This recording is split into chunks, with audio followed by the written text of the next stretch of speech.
Secretary of State Mike Pompeo on Friday announced that the State Department has ended 5 exchange programs with China, calling them propaganda. Pompeo said in a statement that the programs are fully funded and operated by the Chinese government as soft power propaganda tools. They provide carefully curated access to Chinese Communist Party officials, not to the Chinese people, who do not enjoy freedoms of speech and assembly.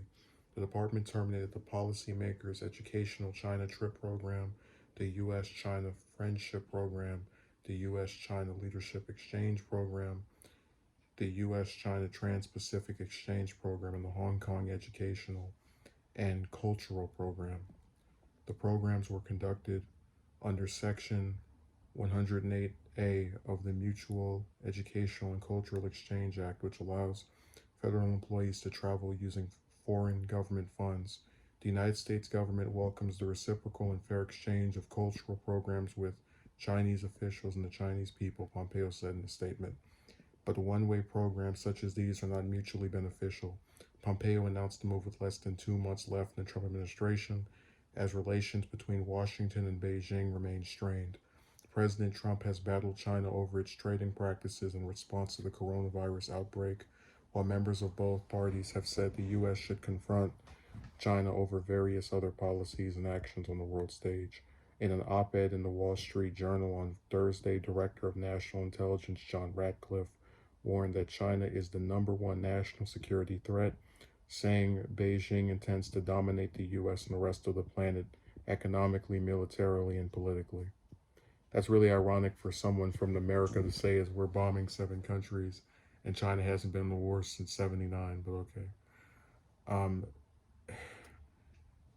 it is very strange to me, just as an objective person, where a lame duck, that's the term used for when a president knows they're leaving in January, a lame duck administration is going to make this seemingly major move as far as relations between the US and the other superpower are concerned, and no one's talking about it. I think it's just when you hear a lot of the it's kind of like a nice cap off for a lot of Trump's rhetoric about China, where they just kept saying, "Oh my God, they're on the move. They're trying to dominate us. They're gonna do."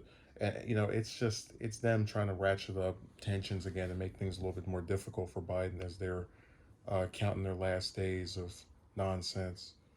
And I'd really never heard of these programs before, but you got to ask yourself, because you could make the argument they're not important, so you've never heard of them previously. Uh, why would they get rid of them if they were inconsequential and supposedly so one-sided? Why was this program able to go on for years under this president all the way up until his last 50 days if it was something that didn't matter?